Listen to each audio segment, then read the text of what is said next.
Menko Polhukam Mahfud MD menegaskan penetapan Menkominfo Johnny G. Plate sebagai tersangka kasus korupsi bakti Kominfo sudah sesuai hukum. Kejaksaan Agung menetapkan Plate sebagai tersangka setelah memeriksa sang menteri beberapa kali.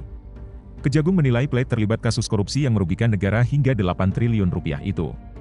Dalam unggahan itu, Mahfud menyadari bahwa penetapan tersangka dan penahanan Plate ini berlangsung di tahun politik sehingga syarat dengan tudingan politisasi. Namun, ia menegaskan bahwa Kejagung tidak akan menetapkan seseorang tersangka jika tidak memiliki minimal 2 bukti yang cukup. Mahfud meminta seluruh pihak untuk percaya proses hukum yang sedang berjalan.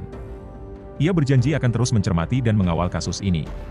Plate ditetapkan sebagai tersangka korupsi pembangunan menara BTS 4G dan infrastruktur pendukung bakti Kominfo. Dalam kasus ini, Kejaksaan Agung telah lebih dulu menetapkan 5 orang tersangka. Mereka antara lain Direktur Utama Bakti Kominfo Anang Ahmad Latif, Direktur Utama PT Mora Telematika Indonesia Galubang Menak, Tenaga Ahli Human Development Universitas Indonesia tahun 2020 Yohan Suryanto. Kemudian, Account Director of Integrated Account Department PT Huawei Tech Investment Mukti Ali serta Komisaris PT Solitech Media Sinergi Irwan Hermawan. Kejagung menyatakan Plate ditetapkan sebagai tersangka kasus korupsi ini dalam kapasitasnya sebagai kuasa pengguna anggaran. Sebab, ia menjabat sebagai Menkominfo. Kejagung telah menggeledah sejumlah tempat terkait kasus dugaan korupsi penyediaan menara Base Transceiver Station, BTS, 4G dan infrastruktur pendukung 2, 3, 4 dan 5 bakti Kominfo.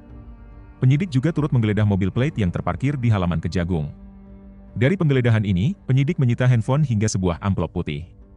Kejagung langsung melakukan penahanan terhadap Plate usai ditetapkan sebagai tersangka.